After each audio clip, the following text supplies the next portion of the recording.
ನೋಡಿ, ಸಿದ್ದರಾಮಯ್ಯ ರಾಜೀನಾಮೆ ಕೊಟ್ಟರೆ ಕಾಂಗ್ರೆಸ್ ಪತನಕ್ಕೆ ಕಾರಣ ಆಗುತ್ತೆ, ಅಧೋಗತಿಗೆ ಅದು ಹೋಗುತ್ತದೆ. ಯಾಕಂದ್ರೆ ಸಿದ್ದರಾಮಯ್ಯ ಇರೋದ್ರಿಂದ ಈಗ 3 ವರ್ಷ ಆರ್ಥಿಕ ಪರಿಸ್ಥಿತಿ ಹಿಂಗೆ ನಿಗ್ಸ್ಕೊಂಬಂದ್ರೆ ಅವ್ರ ಯಾರಿಗೂ ಸಮಸ್ಯೆ ಆಗಲ್ಲಂಗೆ ನಿಗ್ಸ್ಕೊಂಬಂದ್ರು.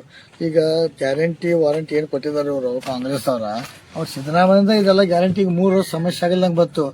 ಆಮೇಲೆ ಇದೇನಾಕೈತಿ ಮುಂದೆ ಬರ್ತಾರೆ ಗ್ಯಾರಂಟಿ ಐತಿ ಸ್ಟಾಪ್ ಆಗಿ ಆಕೈತೆ, ಅದು ಅದ್ರಾಗೇನು ಎರಡನೇ ಮಾತಿಲ್ಲ. ಮತ್ತಿನ್ನು ಇದೇನು ಸರ್ಕಾರಿ ನೌಕರಿ ಸಂಬಳ ಕೊಡ್ತಾರೆ ಅದು ಸುದಕ್ಕೆ ಸಮಸ್ಯೆ ಆಗುತ್ತೆ ಕರ್ನಾಟಕ.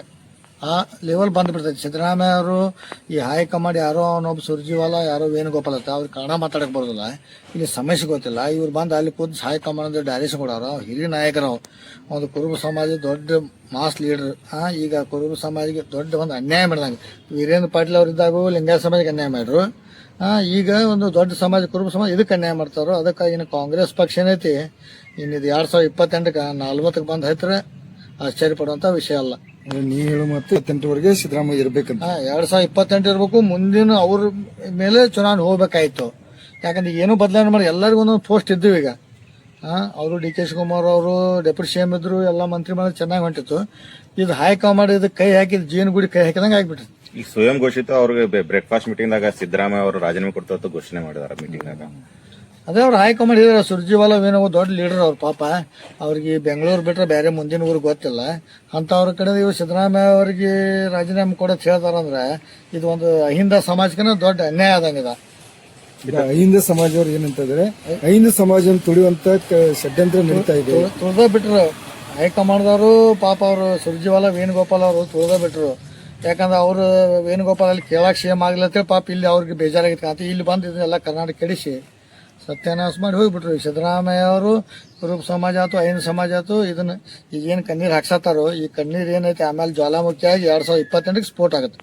ಬೆನಿಫಿಟ್ ಬಿಜೆಪಿ ಅವರು ತಗೋತಾರೆ. ಯಾರಿಗೆ ತಗೋತಾರೆ ಬೆನಿಫಿಟ್? ಯಾಕೆ ಅವಾಗ ನೋಡ್ರಿ ಬಸವರಾಜ ಬೊಮ್ಮಾಯಿ ಮಾಡ್ರು, ಬಿಜೆಪಿ ಏನಾಯ್ತು, ಈಗ ಮಾಡ್ತಾರೋ ಏನಾಕೈತಿ ಮುಂದೆ ನೋಡಕ್ರ ನೀವು. ಯಾಕಂದ್ರೆ ನಾವು ಇಲ್ಲಿ ಕೂತ್ ಹೇಳಿ ಅದಕ್ಕೆ ಯಾರು ಬೆಲೆ ಕೊಡದಿಲ್ಲ ಹಂಗೆ ಹೇಳ್ತಾರೆ ತಗೋತಾರೆ.